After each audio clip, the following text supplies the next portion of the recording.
But Mike's quite right. Common sense is the best thing to do. We were down at Father's house this morning, and one of the things that we talked about was how do you get people into church? Many things are tried by many people.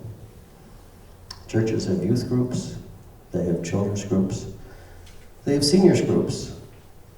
Churches have barbecues, movies, they have social activities. Some churches have Easter egg hunts. And all of these things work to a degree.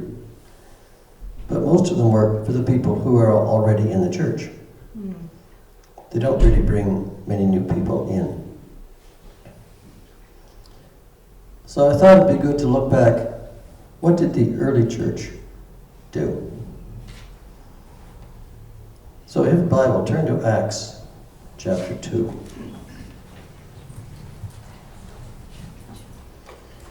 People still confuse the idea of church, what church really is, because we talk about the churches in the corners. We talk about the church in the county. We talk about everything about the building. And church really is not the building. Church in the Bible comes from the Greek word ecclesiastes, which really means people. And it should be interpreted many times as congregation, not as church. The word church, meaning the building, comes from the Greek word koinika, or meaning belonging to the Lord. The noun really refers to the Lord's house. It's called kirk. That's why you get the kirk, church. But the early church had nothing to do with buildings. Buildings actually started when Constantine became so-called Christianized. He felt that the pagans all had huge temples for their gods, and therefore Christians should have a huge temple for their God as well. So he gave money to the church to build churches. And this is where the large churches started being built. It started with Constantine giving money, as most of the pagan governments did in those days, to build a temple to God. The steeples on the churches started with Christopher Wren after the Great Fire in London in 1666. He is the one that inspired steeples as a finger pointing towards heaven. But in spite of all this, the early church, with all its success, all its influence, all its rapid growth, had nothing to do with the building, or with steeples, or with money. There were 7 reasons why the church did good. Most of them in Acts chapter 2. The first thing is that they were steadfast.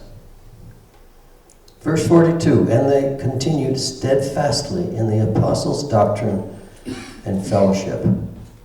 They were steadfast. They preached primarily on one thing, the apostles' doctrine about the crucifixion, the death, the resurrection of Jesus Christ.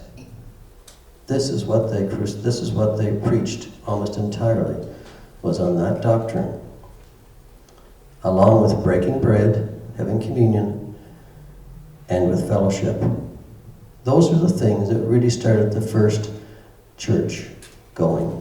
The preaching of Christ crucified, Christ resurrected. They were steadfast in this. The second thing is they were supernatural. They preached the supernatural. Verse 44. Or verse 43. Fear, and many wonders and signs were done by the apostles.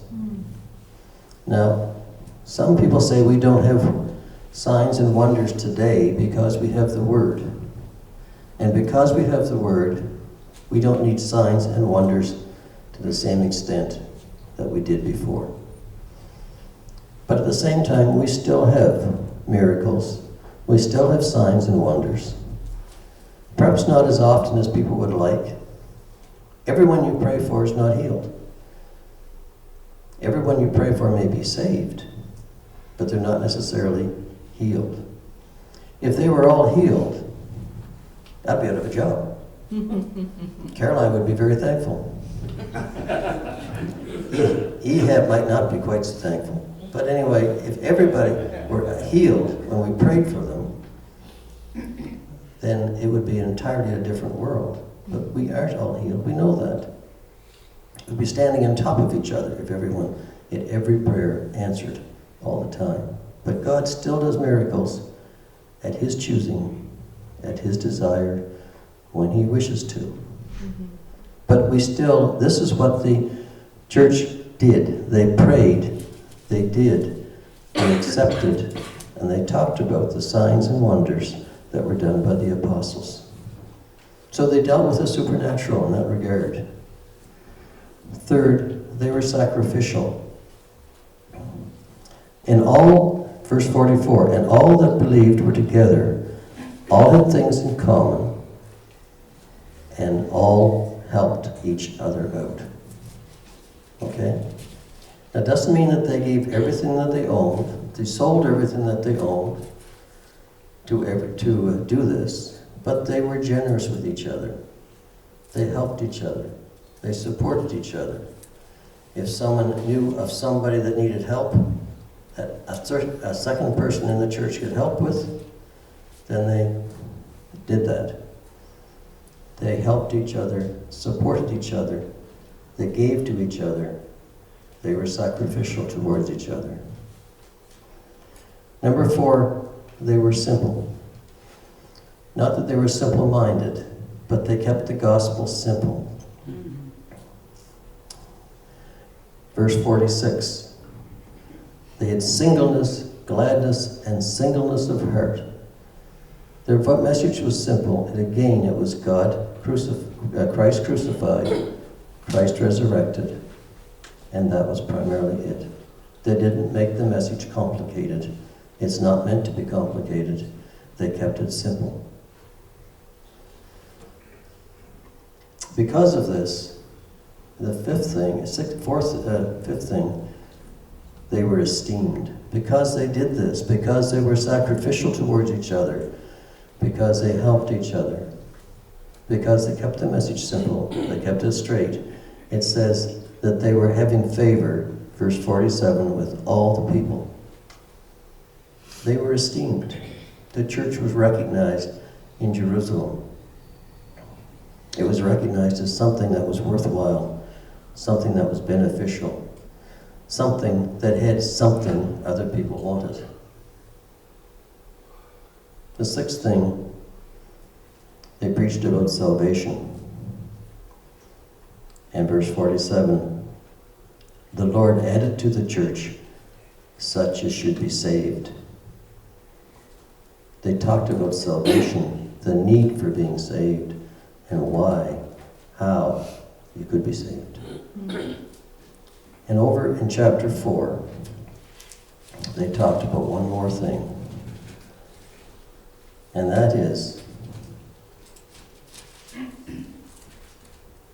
verse 32, they believed were of one heart and of one soul. They were united together in what they believed. So you had a church that was united, that preached the same message, that preached in a simple manner, that gave to each other, that was held in high esteem, and preached salvation. And on those bases, the early church blossomed and prospered and increased like nothing before or since. Perhaps it's time we should get back to those messages and seek and continue to seek for those 7 reasons in our churches, in our congregations today. Just something to think about.